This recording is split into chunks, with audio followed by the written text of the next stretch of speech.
Hello दोस्तों, कैसे हैं। आज का हमारा टॉपिक है cardiac and vascular function curve. तो cardiac and vascular function curve में क्या है, एक कार्डियक फंक्शन कर्व है और वेस्कुलर फंक्शन कर्व है, और यही चीज यहाँ पे दिखाई गई है। आइए देखते हैं। तीन ग्राफ दिखाया गया है, तीनों चीज में अलग अलग चीजें चेंज की गई हैं। सबसे पहले नॉर्मल तीनों में सेम है और तीनों में तीन चीजें चेंज की गई हैं। तो क्या चेंजेस आते हैं, सबसे पहले नॉर्मल देखिए। देखिए इसमें क्या दिखाया गया है कि जैसे जैसे हम राइट एट्रियल प्रेशर इंक्रीज करते हैं उसी तरीके से हमारा कार्डियक आउटपुट इंक्रीज होता है। इस ग्राफ से ये पता चला। और इस ग्राफ से क्या पता चला कि जैसे जैसे हम राइट एट्रियल प्रेशर डिक्रीज करते हैं उसी तरीके से हमारा वेनस रिटर्न हमारा इंक्रीज होता है। तो ये नॉर्मल कंडीशन है। और हमें मालूम है cardiac output is equal to venous return, क्योंकि हमारा क्लोज सर्कुलेशन है। तो जितना यहाँ से वेनस रिटर्न होगा उतना ही हमारा कार्डियक आउटपुट होगा। तो आप देखिए जो पॉइंट इंटरसेक्शन पॉइंट होगा वेनस रिटर्न और कार्डियक आउटपुट का, वही हमारी बॉडी का नॉर्मल ऑपरेटिंग पॉइंट होता है। तो पता चला हमारी बॉडी का नॉर्मल ऑपरेटिंग पॉइंट ये हुआ। तो देखिए नॉर्मल ऑपरेटिंग पॉइंट पे हमारा जो कार्डियक आउटपुट है 5 लीटर है और वेनस रिटर्न भी 5 लीटर है और राइट आर्टरियल प्रेशर जो है हमारा 3 mmHg है। तो ये नॉर्मल है। अब इन तीन ग्राफों में तीन चीज चेंज की गई है। पहले ग्राफ में आइनोट्रोपी चेंज की गई है, दूसरे ग्राफ में वॉल्यूम या वेनस टोन चेंज किया गया है और तीसरे ग्राफ में टोटल पेरिफेरल रेजिस्टेंस चेंज किया गया है। और पहले ग्राफ में देखिए यहाँ पे पॉजिटिव आइनोट्रोपिक ड्रग दी गई है। पॉजिटिव आइनोट्रोपिक ड्रग की कंडीशन में क्या होगा, हमारी हार्ट की जो मसल्स होंगी वो ज्यादा कॉन्ट्रेक्टाइल होंगी। ज्यादा कॉन्ट्रेक्टाइल होने की वजह से क्या होगा, हमारा स्ट्रोक वॉल्यूम इंक्रीज हो जाएगा। क्यों? क्योंकि ज्यादा रिलैक्स होंगी और ज्यादा कॉन्ट्रैक्ट करेंगे तो ये इजेक्शन फ्रैक्शन इंक्रीज होगा और इजेक्शन फ्रैक्शन इंक्रीज होने से स्ट्रोक वॉल्यूम बढ़ जाएगा। तो जब स्ट्रोक वॉल्यूम बढ़ेगा तो हमें मालूम है कि stroke volume into heart rate अगर हम करते हैं तो हमारा कार्डियक आउटपुट होता है। तो 70 ml नॉर्मल हमारा स्ट्रोक वॉल्यूम होता है और 72 बीट पर मिनट हमारा हार्ट रेट होता है। तो नॉर्मल हमें 5 लीटर का आउटपुट मिल रहा है नॉर्मल कंडीशन में। लेकिन अगर हम पॉजिटिव आइनोट्रोपिक ड्रग हम दिए तो हमारा स्ट्रोक वॉल्यूम इंक्रीज हुआ। स्ट्रोक वॉल्यूम इंक्रीज होकर 83 समथिंग हो गया, जो भी हुआ है यहाँ पे हम 83 मानते हैं। तो जब 83 हुआ तो हार्ट रेट हमारा सेम है। 83 मल्टीप्लाई 72 करेंगे, कोई ऑलमोस्ट 6 लीटर का जो है हमें कार्डियक आउटपुट मिल जाएगा। तो अब देखिए यहाँ पे कार्डियक आउटपुट इंक्रीज हो गया। अब जब कार्डियक आउटपुट इंक्रीज हुआ तो वेनस रिटर्न, जाहिर सी बात है cardiac output equal to venous return, इसलिए वेनस रिटर्न भी इंक्रीज हो गया। अब देखिए 6 लीटर का कार्डियक आउटपुट है, 6 लीटर का वेनस रिटर्न है। और हम राइट आर्टरियल प्रेशर की बात करें तो राइट आर्टरियल प्रेशर देखिए डिक्रीज हो गया। क्यों? क्योंकि ज्यादा ब्लड वेंट्रिकल ले रही है और ज्यादा बाहर दे रही है, इसलिए यहाँ ब्लड एक्युमुलेशन ज्यादा नहीं हो पाएगा, जिसकी वजह से राइट आर्टरी में प्रेशर ज्यादा नहीं होता। देखिए तो प्रेशर इस वजह से घट गया।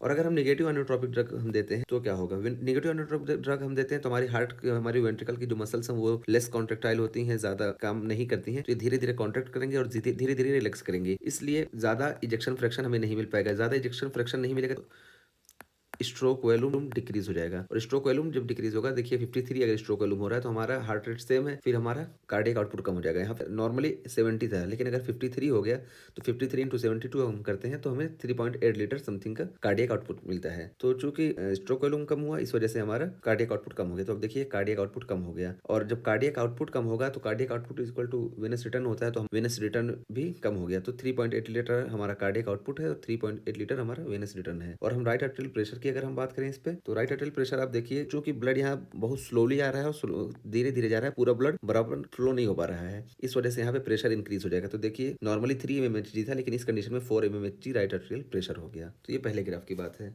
और दूसरे ग्राफ में हम आते हैं तो देखते हैं दूसरे ग्राफ में क्या है। पहले ग्राफ में वेंट्रिकल की मसल्स से काम किया गया था, दूसरे ग्राफ में वॉल्यूम चेंज किया गया, या तो वेनस टोन यानी इस वाले हिस्से में चेंजेस किए गए, या तो इसको कॉन्स्ट्रिक्ट कर दिया गया या तो यहाँ पे फ्लूइड बढ़ा दिया गया। तो अगर वॉल्यूम बढ़ जाएगा तो यहाँ पे वेनस रिटर्न ज्यादा हो जाएगा। तो अब देखिए जब वेनस रिटर्न ज्यादा होगा तो देखिए आप यहाँ पे ये वाला ग्राफ हमें मिलेगा। नॉर्मली वेनस रिटर्न कितना हो रहा था, 5 लीटर, लेकिन अब फ्लूइड चूंकि बढ़ गया है, फ्लूइड बढ़ने की कंडीशन में वेनस रिटर्न हमें 6 लीटर मिल गया।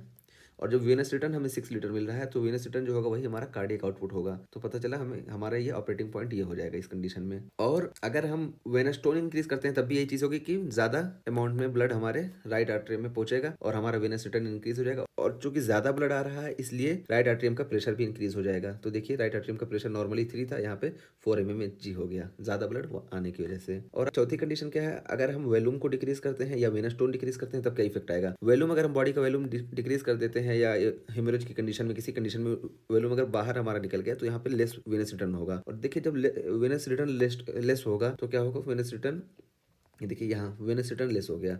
जब वेनस रिटर्न लेस हुआ तो कार्डियक आउटपुट भी लेस हो गया। तो ये हुआ कार्डियक आउटपुट। और राइट आर्टरियल प्रेशर की हम बात करें तो चूंकि कम ब्लड आएगा इसलिए राइट आर्टरियम में प्रॉपर प्रेशर बन नहीं पाएगा। तो राइट आर्टरियम प्रेशर देखिए नॉर्मल 3 था और यहाँ पे आ गया 2 mmHg। तो ये चीज होगी, इसलिए हमें ये ऑपरेटिंग पॉइंट हमारा ये हो जाएगा। और तीसरे ग्राफ में टोटल पेरिफेरल रेजिस्टेंस को चेंज किया गया है। तो टोटल पेरिफेरल रेजिस्टेंस की कंडीशन में हम देखते हैं क्या है कि हम जानते हैं टोटल पेरिफेरल रेजिस्टेंस हमारी मेनली आर्टरियोल से बनता है। ये आर्टरियोल हमारी आर्टरियोल टोटल पेरिफेरल रेजिस्टेंस क्रिएट करती है। तो अगर हम टोटल पेरिफेरल रेजिस्टेंस इंक्रीज कर देते हैं तो आप देखिए यहाँ पे ब्लड पास होने में बहुत दिक्कत होगी, ब्लड यहाँ से नहीं पास होकर पाएगा। तो पता क्या चलेगा कि एओर्टा में, एब्डोमिनल एओर्टा में प्रेशर इंक्रीज हो जाएगा।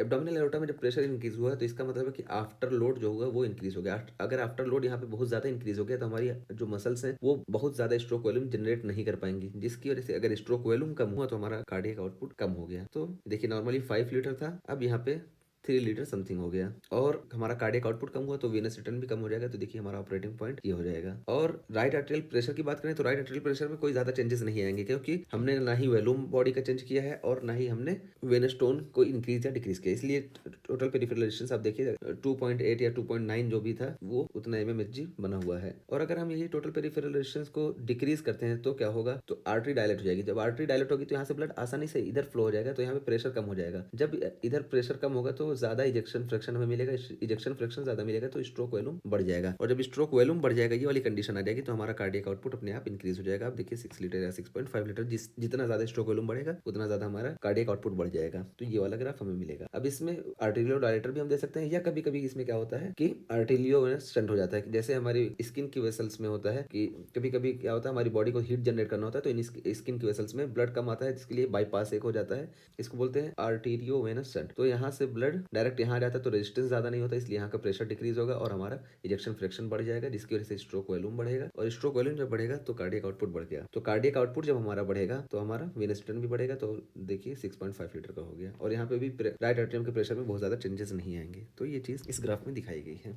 और देखिए यहाँ पे वही चीजें दे रखी हैं जो ऊपर मैंने बताया कि पहले ग्राफ में आइनोट्रॉपी से खेल किया गया है। तो आइनोट्रॉपी अगर हम चेंज करते हैं तो कॉन्ट्रैक्टिलिटी, वेंट्रिकल्स की कॉन्ट्रैक्टिलिटी चेंज होगी, जिसकी वजह से स्ट्रोक वॉल्यूम अल्टर होगा, और alter stroke volume cardiac output को अल्टर करेगा, वेनस रिटर्न अल्टर होगा और राइट आर्टेरियल प्रेशर अल्टर होगा। ये पहले ग्राफ में बताया गया। और इस पॉजिटिव आइनोट्रॉपी के एग्जांपल कौन कौन से हैं? कैटेकोलामीन्स है, डोब्यूटामीन्स है, मिलिनॉन है, डाइजॉक्सिन है और एक्सरसाइज है। इन सब कंडीशन में पॉजिटिव आइनोट्रॉपी होती है। और नेगेटिव आइनोट्रॉपी के एग्जांपल कौन कौन से हैं? Heart failure with reduced ejection fraction, narcotic overdose, sympathetic inhibition. इन सब कंडीशन में नेगेटिव आइनोट्रॉपी जनरेट होती है। और दूसरे ग्राफ में देखिए वेनस रिटर्न को चेंज किया गया है। तो वेनस रिटर्न अगर हम चेंज करते हैं तो क्या होगा? Change in circulating volume. Circulating volume हम चेंज करते हैं तो राइट आर्टेरियल प्रेशर को क्या होगा? वो चेंज हो जाएगा। राइट आर्टेरियल प्रेशर चेंज होगा तो स्ट्रोक वॉल्यूम भी चेंज हो जाएगा, और स्ट्रोक वॉल्यूम चेंज होगा तो कार्डियक आउटपुट भी चेंज हो जाएगा। और इसके एग्जांपल कौन कौन से हैं? तो फ्लूइड डिफ्यूजन, फ्लूइड बढ़ाते हैं वॉल्यूम बढ़ जाएगा। सिंपैथेटिक एक्टिविटी, तो ये वेनस टोन को इंक्रीज कर देगी। और फोर्थ कंडीशन क्या है? वॉल्यूम डिक्रीज या वेनस टोन डिक्रीज की कंडीशन में होगा एक्यूट हीमोरेज। एक्यूट हीमोरेज में वॉल्यूम डिक्रीज हो जाएगा। स्पाइनल एनेस्थीसिया में क्या होगा? वेनस टोन डिक्रीज हो जाएगी।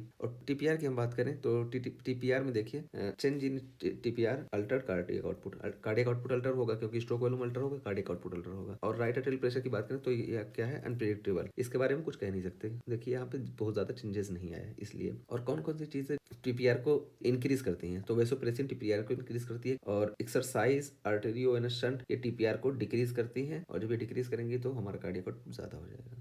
Changes often occur in tandem and may be reinforcing. That is, exercise increase inotropy and decreased total peripheral resistance to maximize cardiac output. Or compensatory, that is, heart failure decrease inotropy, fluid retention to increase preload to maintain cardiac output. तो यहाँ पे ये बताया गया है कि कभी कभी हमारी बॉडी की जरूरत के हिसाब से ये चीजें चेंज होते रहती हैं। जैसे एक्सरसाइज की कंडीशन में हम क्या करेंगे? अगर हम एक्सरसाइज कर रहे हैं तो हमारी बॉडी को ज्यादा ऑक्सीजन की जरूरत है, उस कंडीशन में आइनोट्रॉपी हार्ट की इंक्रीज हो जाएगी और टोटल पेरिफेरल रेजिस्टेंस डिक्रीज हो जाएगा। तो आइनोट्रॉपी जब इंक्रीज होगी तो क्या होगा? कार्डियक आउटपुट हमारा इंक्रीज होगा, टोटल पेरिफेरल रेजिस्टेंस डिक्रीज होगा, तब भी हमारा कार्डियक आउटपुट इंक्रीज होगा। तो ये दोनों कंडीशन मिला के हमारे सफिशिएंट कार्डियक आउटपुट प्रोवाइड करेंगी। तो यही है यहाँ पे दिया गया है। और कभी कभी क्या होती है? ये कंपनसेटरी होती है। तो कंपनसेटरी कंडीशन में क्या कि जैसे हार्ट फेलियर हो गया, अगर हार्ट फेलियर हो गया तो क्या होगी? हमारी हार्ट की आइनोट्रॉपी जो होगी वो डिक्रीज हो जाएगी। हमारी हार्ट की आइनोट्रॉपी डिक्रीज हुई तब भी हमारी बॉडी को तो नॉर्मल ऑक्सीजन चाहिए, तो उसको करने के लिए, उसको पूरा करने के लिए हमारी बॉडी क्या करती है? तो फ्लूइड रिटेंशन टू इंक्रीज प्लीरोड। तो फ्लूइड को ज्यादा से ज्यादा रिटेन करती है। किडनी हमारी